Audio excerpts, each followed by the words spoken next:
சிறந்த டெக்னீஷியன் தான் சிறந்த திரைப்படம் உருவாக்க முடியும். எல்லாம் அதனால நான் வந்து பொறக்கும்போதே சிறந்த டெக்னீஷியனா வர முடியாது. சிறந்த டெக்னீஷியனுக்கு திரைப்படத்துறையில வாய்ப்பு குடுக்கணும். ஆனா, ரோட்ல போறவங்கலாம் கொண்டு வந்து நீங்க வந்து டெக்னீஷியன் கொண்டு வந்துட்டீங்கன்னா, சினிமா வந்து மறுபடியும் ரோட்டுக்கு போயிடும். அதுதான் வந்து இந்த நேரத்தில தேனப்பன் இருக்காரு மேடையில. பழைய தமிழ் திரைப்பட தயாரிப்பாளரோட செக்ரட்டரியா இருந்திருக்காரு. அவருக்கு புரியும்னு நான் நெனைக்கிறேன். அவங்க எவ்வளோ 97ல எவ்வளோ கஷ்டப்பட்டோம். அன்னைக்கு 200 டைரக்டர் இருந்தே எவ்வளோ கஷ்டப்பட்டு எது மாரி உருவாக்குறதுக்கு 2 வருஷம் ஆச்சு. ஒருத்தரையும் ஒரு டெக்னீஷியன் உருவாக்குறதுக்கு 2 வருஷம் ஆச்சு. அன்னைக்கு கூட வந்து 200 டெக்னீஷியன் டைரக்டர்ஸ் இருந்தாங்க. பாரதி ராஜாலேருந்து, பாலச்சந்தர்லேருந்து, மணிரத்னம்லேருந்து, சங்கர்லேருந்து, செல்வமணிலேருந்து, உதயகுமார்லேருந்து, கே.எஸ். ரவிக்குமார்லேருந்து மிக பிரம்மாண்டமான டைரக்டர் கூட இருந்தே அதை ரெடி பண்ணுறதுக்கு 1 வருஷம் ஆச்சு. ஏதோ கோவத்தில் வந்து அதான் கெடுக்கிறது ரொம்ப ஈஸி. உருவாக்குறது தான் கஷ்டம். சிறப்பு செய்யறது தான் கஷ்டம். ஒரு குடம் பால்ல ஒரு துளி விஷம் இருந்தா அது கெட்டு போயிடும். அது மாதிரி கெட்ட எண்ணம் உள்ளவங்க நிர்வாகத்துக்கு வந்துட்டாங்கன்னா, அது நிச்சயமா வந்து அந்த நிர்வாகமே ஸ்தம்பிச்சு போயிடுற மாரி தான் இருக்கும். அதனால வந்து தேனப்ப இருக்கும்போது கூட நாங்க வந்து 100 சண்டை போட்டுருக்கோம். ஒரு முறை போகும்போதும் தேனப்ப இருந்தாருன்னா சண்டை தான் வரும். ஆனா, சண்டைங்கிறது வந்து தங்களுடைய சங்கத்த சரியா வச்சுக்கணுங்கிற எண்ணம் தான் ஒரு 2 பேருக்குமே இருக்கும். அது செல்வமணிக்கா இருக்கட்டும், இல்ல தேனப்பனா இருக்கட்டும். தேனப்பன சரி பண்ணணும்னா எப்படியாவது நாங்க ரவிக்குமார் அன்னைக்கு கூட்டு போயிடுவோம். எப்படியாவது நீ வா ரவி, நீ கொஞ்சம் வாப்பா, நீ வந்தீன்னா தேனப்ப கொஞ்சம் சுமாரா பேசுவான். இதனால நீ வா அப்படின்னு கூப்பிடுவோம். அப்போ ஒரு யாரு எப்படி போனா எப்படி இருக்குங்கிற நட்பு இருக்கு இல்லையா? அந்த நட்பின் அடிப்படையில நாங்க வந்து வேலை செய்யும்போது இண்டஸ்ட்ரியும் நல்லா இருந்தது, சங்கங்களும் நல்லா இருந்தது. அந்த புரிதல் இல்லாம யார் கூட சண்டை போடுறோம், என்ன சண்டைன்னே தெரியாம இருக்கும்போது, இப்போ நீங்க நிர்வாகிகளா இருக்க, தயாரிப்பாளரா இருக்க நீங்கலாம் அது சொல்லலைன்னா, இப்ப என்ன நடக்கும்னா, நாங்க வேணுமா வேணாமாங்கிற கேள்வி வந்துரும். அதுதான் அடுத்த கேள்வின்னா, இதுவரைக்கும் அமைதி என்பது வந்து ஒரு கட்டம் வரைக்கும் தான். அமைதி என்பது ஒரு கட்டம் வரைக்கும் தான். அடுத்த கட்டம் அடுத்த ஒரு ஸ்டேஜ்க்கு போகக்கூடாது, பழைய நிலையில வந்துடக்கூடாது அப்படிங்கிறதால வந்து எல்லாரையும் உங்களுக்கு தெரியும். தொழிலாளர்களை கட்டுப்படுத்தி ஒரு ஒரு அணிக்குள்ள வைக்கிறது எவ்வளோ சிரமங்கிறது உங்களுக்கு தெரியும். அவங்கள வந்து தூண்டி விடுறது ரொம்ப ஈஸி. நாளைக்கு நீங்க இன்னைக்கு சேர்த்தீங்கன்னா ஒரு 5000 பேருக்கு நாளைக்கு பதில் சொல்லணும். அன்னைக்கு தேனப்பன் இருந்தாருன்னு நினைக்கிறேன். 3000 பேருக்கு வந்து 1 வருஷம் கஷ்டப்பட்டு அவங்களுக்கு நம்ம வந்து ரோட்ல நிக்க வச்சு 1 வருஷமா சிரமப்பட்டு ஒரு சங்கமா ஏறி அவங்கள ஒரு சங்கத்துல வந்து இணைச்சு விட்டோம். அந்த இது மறுபடியும் நடக்கும்னு வந்து இருக்கும்னு நினைக்கக்கூடாது. அதனால வந்து இந்த பிளவுன்னு ஒன்று வந்துடுச்சுன்னா, முன்னாடி ஏற்பட்ட பிளவு என்பது வேறு, இப்போது இருக்கிற பிளவு என்பது வேறு. ஏன்னா இன்னைக்கு வந்து டெக்னீஷியன்ஸ் வந்து டெக்னிக்கல் வளர ஆட்குறைப்பு வந்து ஆட்குறைப்புன்னு சொல்ல முடியாது. முன்னாடி 10 பேர் செஞ்ச வேலைய இன்னைக்கு ஒரே ஒருத்தர் செய்ய முடியும். முன்னாடி வந்து ஷூட் பண்ணி நெகட்டிவ் ப்ராசஸ் பண்ணி அதை பிரிண்ட் போட்டு எடிட்டர் வந்து எடிட் பண்ணாதான் டைரக்டர் வந்து அந்த காட்சியை பார்க்க முடியும். ஆனால் இன்னைக்கு ஷூட்டிங் ஸ்பாட்டில் டைரக்டர் எடிட் பண்ணும்போதே அது என்ன சீனுங்கிறது அங்கேயே உட்காந்து எடிட் பண்ணுறோம். அந்த ஃபைட் மாஸ்டர் எடுக்கிறார், ஃபைட் எடுக்கும்போது அங்கேயே உட்காந்து எடிட் பண்ணி அங்கேயே இந்த ஷாட் இருக்கா, வேணுமா வேணாமா அப்படிங்கிறத டிசைட் பண்ணக்கூடிய அளவுக்கு வந்து குறைஞ்சபட்சம் 1 வாரம் ஒர்க் பண்ண வேண்டிய வேலை ஒரே நிமிடத்தில் முடிஞ்சிடுது. அப்போது அதுக்கேற்ற மாதிரி டெக்னீஷியன்ஸ் குறையிற வாய்ப்பு வரும். அப்போ 25,000 பேர் வேலை செய்கிற இடத்துல இன்றைக்கி 10,000 பேர் தான் வேலை செய்யக்கூடிய நிலைமை இருக்கும்போது, இன்னொரு 5,000 பேர் 10,000 பேர் ஏதோ ஒரு சண்டையில் கொண்டு வந்து நீங்கள் வெளில விட்டுட்டிங்கன்னா, இந்த பிரிவு என்பது மிகப்பெரிய வடுவை ஏற்படுத்தக்கூடிய அபாயம் இருக்குங்கிறத தயவுசெய்து மேடையில் இருக்க தேனப்பனுக்கு சொல்கிறேன். அதுபோல் வந்து நம்ம நண்பர் தனஞ்சயன் இருக்கார். அவங்களாம் வந்து எல்லா சங்கத்துலேயும் தொடர்பு உள்ளவங்க. ஒரு சங்கத்தில் வந்து பொருளாளர் இருந்தால் கூட எல்லா சங்கம் தொடர்பு இருக்குது. இதனுடைய சீரியஸ்னஸ்ஸை ஏற்கனவே நான் எங்களுடைய மேதின விழாவில் பேசும்போது நடிகர் சங்கத்துக்கு ஒரு வேண்டுகோள் வச்சுருந்தேன். அதாவது வந்து ஒரு குடும்பத்தில் வந்து பிரச்சனைகள் வரும்போது, அண்ணன் தம்பிக்குள்ளே மாமன் மச்சாங்களுக்கு பிரச்சனை வரும்போது, அந்த குடும்பத்தில் அடுத்தவங்க யார் இருக்காங்களோ, பெரியவங்க யார் இருக்காங்களோ அவங்க சமாதானம் பண்ணி வைக்கிறது அவங்களோட கடமை. அது நம்ம ஒரு சாவு நடந்தால் கூட பங்காளிகள் இல்லாமல் சம்மந்தி சாப்பாடுன்னு ஒன்று போடுவோம். ஏன்னா சம்மந்திங்கிறவங்க அடுத்த ரத்தம். அவங்க வந்து அந்த சாவில் பாதிக்கப்பட்டவங்க வந்து கவலையில் இருக்கும்போது அடுத்தவங்க சாப்பிடாம அன்றைக்கி வந்து 2 நாள் 3 நாள் இருக்கும்போது சம்மந்தி சாப்பாடுங்கிறது அந்த குடும்பத்தில் சாவில் இருக்கும்போது தான் வந்து அந்த நிற்கணுங்கிற ஒரு உறவுத்தன்மை ஏற்படுத்துறது தான் அந்த சம்மந்தி சாப்பாடு. அது மாதிரி இன்றைக்கி வந்து ப்ரொடியூசர் கவுன்சிலில் இல்லை பெப்சியில் இல்லை நடிகர் சங்கத்தில் இல்லை எக்ஸிபிட்டார் டிஸ்ட்ரிபியூட்டர்ஸ் இது மாதிரி பல்வேறு அமைப்புகள் இருக்குது. பல்வேறு அமைப்புகளில் பல்வேறு முரண்பாடுகள் ஏற்படுவது சகஜம். அந்த முரண்பாடுகளை வந்து சரி செய்யணும்னு நினச்சின்னா, ஒரு குடும்பத்தில் கணவனும் மனைவிக்கும் தகராறு வருதுன்னு நினச்சிங்கன்னா, அதை சரி செஞ்சால் தான் வந்து நல்லா இருக்குமே தவிர, நான் இன்னொரு பொண்டாட்டியை கழிக்கிறேன் இன்னொரு பொண்டாட்டியை கழிக்கிட்டேன்னா வந்து 100 பொண்டாட்டி கட்டினாலும் உங்கள் பிரச்சனை முடியாது. ஏன்னா நமக்கு 100 பிரச்சனை வருது. ஒரு பிரச்சனைக்கு ஒரு பொண்டாட்டியை டைவர்ஸ் பண்ணிட்டே போனோமா நம்ம வாழ்க்கை முழுவதும் பொண்டாட்டி கட்டுறதே வேலையாக போயிடும். அது மாதிரி சங்கங்கள் கூட ஒரு சங்கத்துக்கும் இங்கே பிரச்சனை வரும்போது இன்னொரு சங்கத்தை ஏற்படுத்தணும்னு நினச்சிங்கன்னா 100 சங்கங்கள் இருக்கும். அமைப்பு சாரா தொழிலாளர் கூட ஒர்க் பண்ணுறது எவ்வளோ கஷ்டம்னு உங்களுக்கு தெரியாது. என் வீட்லேயே ஒரு சின்ன ஒரு வேலை, ஒரு கேட் ஒன்று போட்டோம். கேட் போட்டு அதனோட வீல் வந்து ஒர்க் பண்ணல. கேட்டு போட்டவங்ககிட்ட 3 மாசமா நடந்துகிட்டு இருக்கும். அந்த தொழிலாளிய மறுபடியும் கொண்டு வந்து சேர்க்கறதுக்கு 3 மாசம் நடந்துட்டு இருக்கும். ஆனா, நீங்க இன்னைக்கு உட்கார்ந்துட்டு புரொடியூசர் கவுன்சில்ல உட்கார்ந்துட்டு, இல்ல ஒரு டைரக்டரோ, ஒரு கேமராமேனோ நாளைக்கு 1000 பேர் ஜூனியர் ஆர்டிஸ்ட் வேணும்னா, மறுநாள் காலைல 5 மணிக்கு அவங்க வந்து நிறுத்த வைக்கிறாங்க. அதுக்குண்டான மேனேஜர் அங்க வேலை செய்றாங்க. அதுக்குண்டான அமைப்பு அங்க வேலை செய்யுது. லைட்மேன் வரல, கேமராமேன் வந்து எனக்கு 100 லைட் வேணும்னா, அந்த 100 லைட் மறுநாள் காலையில அது பாம்பேல இருந்தாலும், கேரளாவுல இருந்தாலும், ஆந்திராவுல இருந்தாலும் அந்த லைட் வந்து மறுநாள் இறங்குது. இதெல்லாம் ஒரு அமைப்பா இருக்கிற வரைக்கும் தான் இதெல்லாம் சிறப்பா இருக்கும். இதை விட்டுட்டு அமைப்பு சாரா போகும்போது, இந்த இண்டஸ்ட்ரிய கெடுக்கிற நிலை வரும். இந்த கப்பல்ல பயணம் செய்ற ஒரு பயணியா மட்டும் இல்ல, இந்த கப்பலை நிர்வாகம் பண்ண ஒரு நிர்வாகியாவும் தேனப்ப இருக்காரு, தனஞ்சயன் இருக்காரு, சம்பந்தப்பட்டவங்க இருக்காங்க. பத்திரிகைகள் மூலமாக, ஊடகங்கள் மூலமாக சம்பந்தப்பட்டவங்க எல்லாருக்குமே சொல்றேன். இது வந்து அடுத்த லெவலுக்கு போய்கிட்டு இருக்கு. இது ஒரு எச்சரிக்கை மணி. அடுத்து எப்படி வேணாலும் அது திசை திரும்பலாம். அதனால வந்து ஒரு சுகமான நிலையை ஏற்படுத்த சம்பந்தப்பட்டவர்கள் அனைவரும் ஒத்துழைக்க வேண்டும் என்று கூறி, மையல் படத்தை வாழ்த்த வந்தோம். இந்த பிரச்சனையை சொல்றேன்னு தயவு செய்து நினைக்காதீங்க. இது திரைப்படத்தோட பிரச்சனை, திரைப்படத்துறையோட பிரச்சனை. இந்த திரைப்படத்துல உங்க திரைப்படமும் இருக்கு. நீங்களும் நாளைக்கு இண்டஸ்ட்ரியில ஏன்னா இந்த தயாரிப்பாளர் நிச்சயமா இன்னும் ஒரு 10, 15 படங்களை பண்ணக்கூடிய அளவுக்கு இந்த திரைப்படம் இருக்கு. ஏன்னா இதனுடைய வெற்றி வந்து தயாரிப்பாளரோட வேலையே என்னன்னா, மிகச்சிறந்த டெக்னீஷியன்களை ஆர்கனைஸ் பண்ணி கொண்டு வந்து ஒரு மேடையில உட்கார வச்சுட்டாங்கன்னா, அந்த பிரச்சனை முடிஞ்சிடும். அந்த திரைப்படத்தை அந்த டெக்னீஷியனுக்கு மிகச்சிறந்த திரைப்படமா கொண்டு வந்து சேர்த்துருவாங்க. அந்த மாதிரி இந்த தயாரிப்பாளர் எங்கெங்கேயோ தேடி, இன்னைக்கு ஏழுமலை வரும்போது, நான் புழல் விவசாயி வரும்போது மேடை ஏறும்போது என் அசிஸ்டன்ட் கூட யாரும் கை தட்டல. ஆனா ஏழுமலை மேடை ஏறும்போது நெறைய பேர் கை தட்டினாங்க. அப்ப நெறைய பேரோட வந்திருக்காரு ஏழுமலை வந்து இந்த இதுக்கு ஸ்டேஜுக்கு வரும்போதே வந்து ஃபேன்ஸோட வந்திருக்காரு. நிச்சயமா இந்த திரைப்படத்துக்கு பின்னாடி உங்களுக்கு ஒரு நல்ல எதிர்காலம் இருக்கு.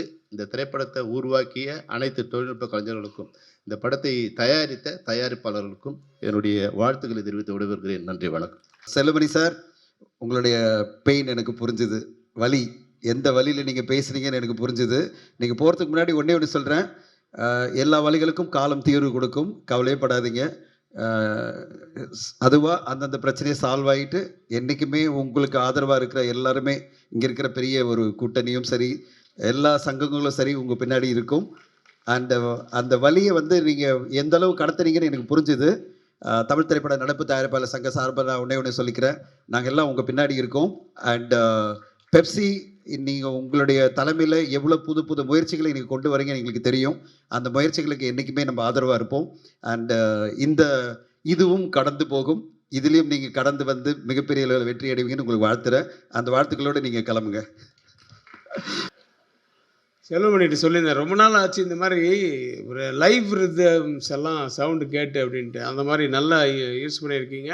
ஆனால் அதுதான் தேவை இந்த படத்துக்கு. இந்த கிராமத்து படம் அப்படின்னும் போது ரொம்ப மாடர்ன் மியூசிக்கெல்லாம் கொண்டு வந்து போடும்போது அது நீங்கள் ரீரிகார்டிங்கில் போட்டால் கூட தெரியாது. இந்த பாட்டுன்னும் போது தான் அந்த ஃபீல் கொண்டு வரணும். அதை நீங்கள் கொண்டாந்துருக்கீங்க. ரொம்ப நல்லா இருந்துச்சு. படம் மிகப்பெரிய வெற்றி அடையணும். பாடல்கள் மட்டும் இல்லை, படமும் வெற்றி அடைந்தால்தான் உனக்கும் வாழ்க்கை நல்லாயிருக்கும். எல்லாருக்கும் இந்த படத்தை சம்மந்தப்பட்டவங்க எல்லாருக்குமே நல்லாயிருக்கும். இன்னும் யாரை விட்டுட்டேன்னா தெரில. நம்ம பேசுகிறதுக்கு நிறைய பேர் இருக்காங்க. நம்ம உதயகுமார் சார் இருக்கார், பேரரசு இருக்கார். அவங்கெல்லாம் பாயிண்ட்ஸ் நிறைய வச்சுருப்பாங்க. சரி, நான் எனக்கெல்லாம் வந்து எல்லாமே கொலீக்ஸ். நான் ஒரு சைடில் இந்த பக்கம் அந்த பக்கம்.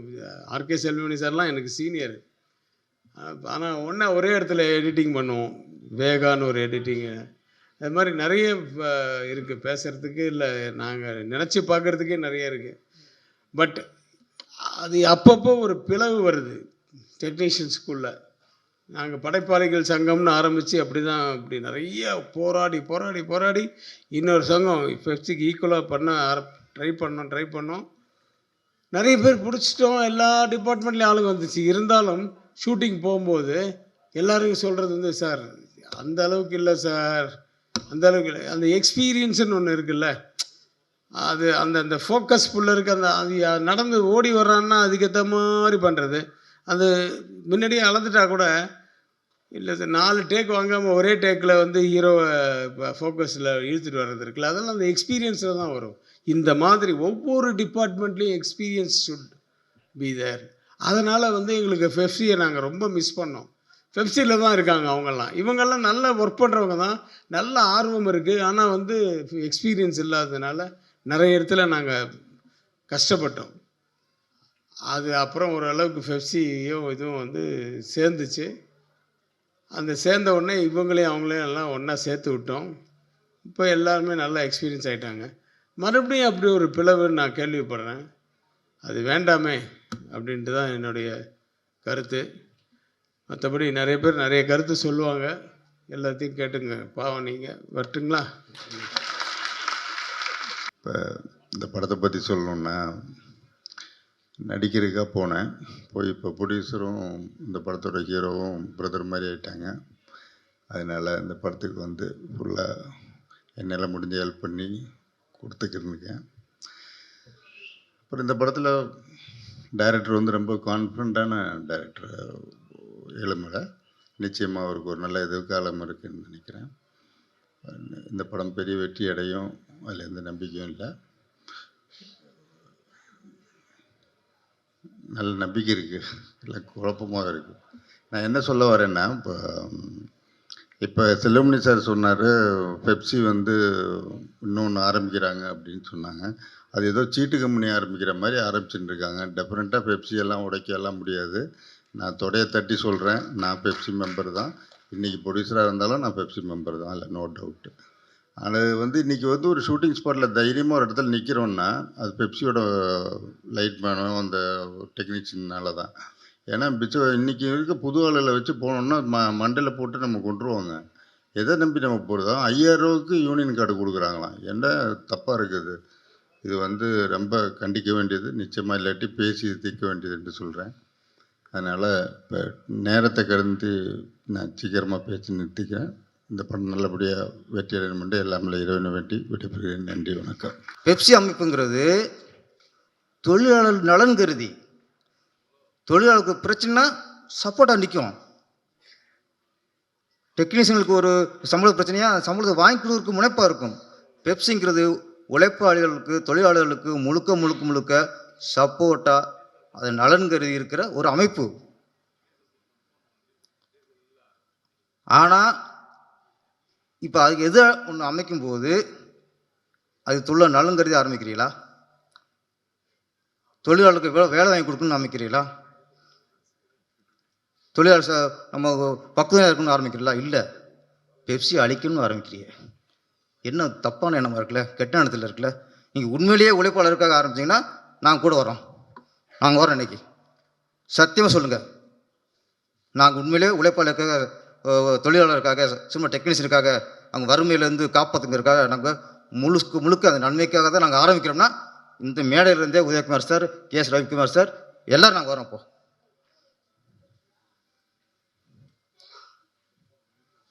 ஒன்றே ஒன்று தான் சிட்ட கொஸ்டின். இப்போது பெப்சி தொழிலாளர்கள் இருக்காங்க. இயக்குனராக இருக்கலாம், அசிஸ்டண்ட்டாக இருக்கலாம், அசிஸ்டன்ட் கேமராமேனாக இருக்கலாம், காஸ்டியூமராக இருக்கலாம், யாராக இருக்கட்டும். அவங்களுக்கு ஒரு பிடிச்சிற சம்பளம் கொடுக்காம ஏமாத்துறாரு அப்படின்னா அந்த சம்பளத்தை வாங்கி கொடுக்கறதுக்கு பெப்சி உறுதுணையாக இருக்கும். அந்த பிடிச்சிட்டு வந்து வாங்கி கொடுக்கும். தயாரிப்பாளர்களே ஒரு தொழிலாளர் சங்கத்தை ஆரம்பித்தா அங்கே இருக்க தொழிலாளர்களுக்கு சம்பள பிரச்சனைனா யார்கிட்ட வாங்குவார்? உங்கள் சங்கம். உங்கள்கிட்ட போகிற கூட நீங்கள் எப்படி வாங்கி கொடுப்பீங்க? அங்கே சேர்றவங்க யோசிக்கணும். நான் சொல்கிறேன், அங்கே சேர்றவங்க இதை யோசிக்கணும். அதனால் மையல் நான் சொல்கிறேன், தமிழ்நாட்டு மக்களே சினிமா மீது மோகமாக இருக்குது. அந்த மோகன சினிமா வளர்த்துருக்கு. இன்றைக்கி சினிமாவில் உள்ளவங்க கொஞ்சம் நமக்குள்ள ஒற்றுமை இருக்கணும். பதவிங்கிறது இன்றைக்கி வந்து பெப்சி தலைவர் செல்வமணி சார் தலைவர் பதவி, நாளைக்கு இன்னொருத்தர் வரலாம். இன்னைக்கு இயக்க தலைவர் சங்கத்தில் உதயகுமார் சார் இருக்கார், நாங்கள் இருக்கோம். நாங்களே சங்கம் இல்லை, இன்றைக்கு பதவியில் இருக்கோம், அவ்வளோதான். நாளைக்கு இன்னொருத்தர் வருவாங்க. இது வந்து பதவியில் இருக்கிற அந்த போட்டி, அந்த ஈகோவில் சங்கத்தை அழிச்சிடக்கூடாது. அதுதான் எங்களோட வேண்டுகோள்.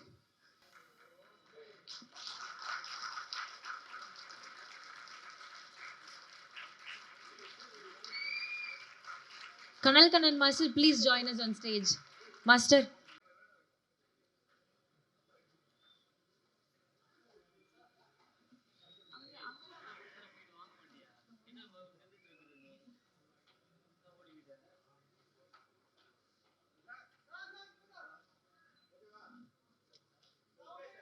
Thank you.